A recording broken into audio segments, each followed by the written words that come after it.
Chosen one, you cannot help someone who's addicted to the problem but not committed to the solution. Valerie, talk to him. Chosen ones. Some people don't actually want healing, they want attention for their wound.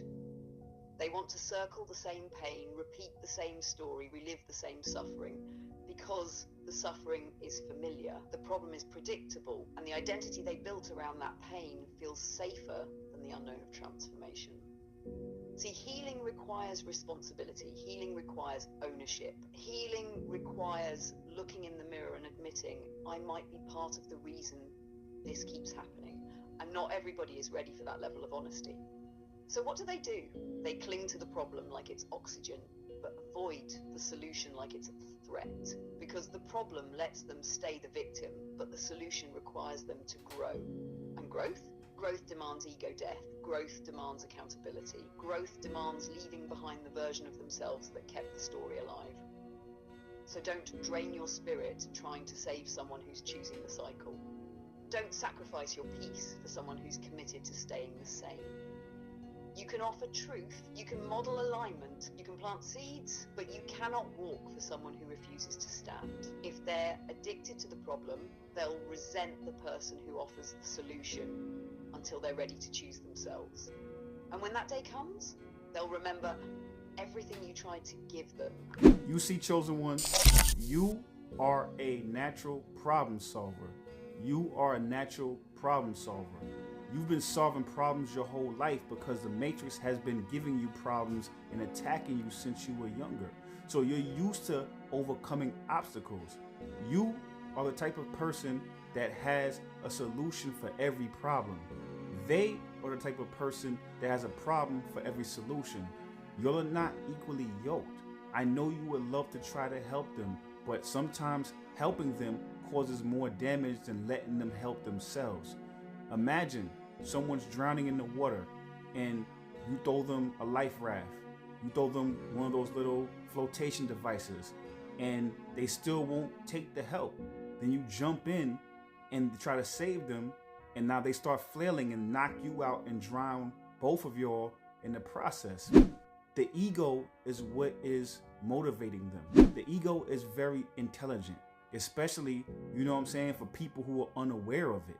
So because of that, their ego wants to stay alive. So the ego also needs power to stay alive.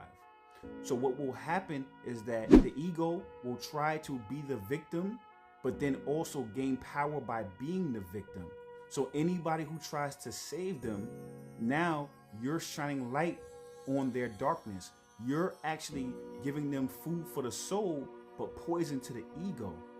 Now, because of that, in order for the ego to stay alive, you become the problem and they become the victim. And they'll flip and they'll gaslight and they'll make you the one who's attacking them when you're only trying to help them. Valerie, talk to him.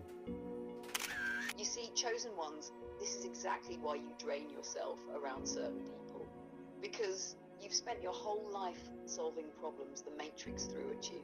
You were forged in pressure. You were raised in resistance. You learned how to turn attack into alignment, how to turn obstacles into upgrades. So of course, you walk into someone's life and start offering solutions. They're second nature to you. You breathe answers. But here's the thing, some people aren't looking for answers. They're looking for anchors. Anchors that keep them attached to the story where they're the victim, because that story is the only place where their ego feels alive. See, their ego needs the problem, because the moment the problem disappears, the ego has to disappear with it, and their ego will not go quietly. So what does it do? It flips the script, it twists the truth, it turns your light into an attack. It turns your guidance into judgment, it turns your clarity into control. Not because you're wrong, not because you're hurtful, but because your presence threatens the identity their ego has been protecting for years. When you shine light into someone's shadow, you're not exposing them, you're exposing the part of them they've been hiding from themselves. And the ego reacts like a cornered animal. It plays victim, it gaslights, it distorts, it manipulates. Not because it's evil, but because it's afraid. Afraid of dying, afraid of dissolving, afraid of losing control over the narrative. This is why you feel crazy around people like this. This is why conversations twist into knots. why every solution you give turns into a new problem, because you're not dealing with their soul, you're dealing with their defense system. And listen carefully, chosen ones. You cannot outlove someone's ego. You can only outgrow the environment where their ego runs the show. Your job isn't to fix them. Your job is to recognize when you're standing in a battlefield that isn't yours and walk away with your peace intact. Because the people who truly want healing, they'll meet you at the level of solution, not the level of struggle. You see, chosen one, you have to understand that you are blessed. You were given a different level of intestinal fortitude than the average person has. You was able to take those attacks, transmute them into wisdom, transmute them into love, transmute them into knowing, transmute them and integrate them back into your higher self, and then go back into yourself, and then now have an even greater understanding of your actual potential. Most people don't have that ability. Most people, they don't get better, they get bitter.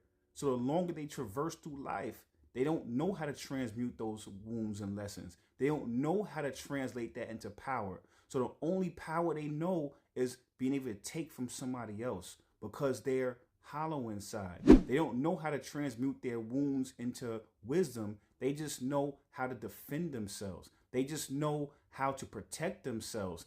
And that's not even truly protecting themselves, because they're starting to disconnect from their soul, because they're identifying too much with their ego. So I say all that to say is that, you know, when you come around and you deal with these people, that's the reason why they're so defensive, because that's the only thing they have. They don't have the ability to transmute into wisdom. All they can do is then now defend themselves. And the way they gain power is by taking power from other people. And now the way you take power from somebody else is to now villainize them and victimize yourself. And then now that way they can turn that victimization into some type of control. Valerie, talk to him. You see, chosen ones, when someone hasn't learned how to alchemize their wounds, the only power they know is protection. Not protection from growth, but protection from truth.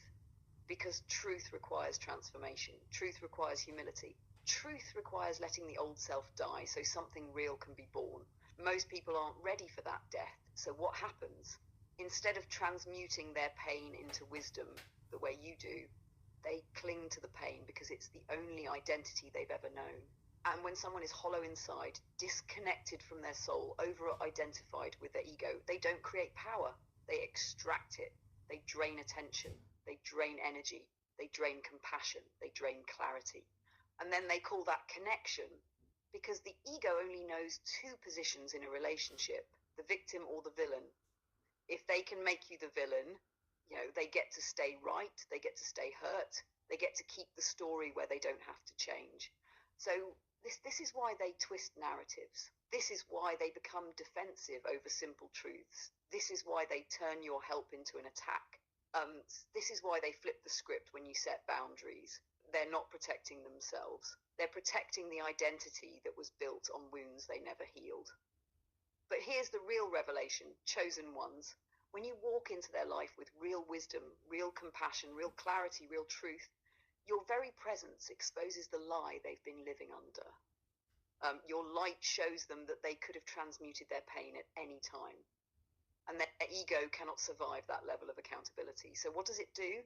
It fights, it deflects, it blames, victimizes, it villainizes you because it cannot face itself. You aren't the problem. You are the mirror. And when someone isn't ready to see their reflection, they will call the mirror the threat. So don't internalize their projections. Your power isn't in convincing them.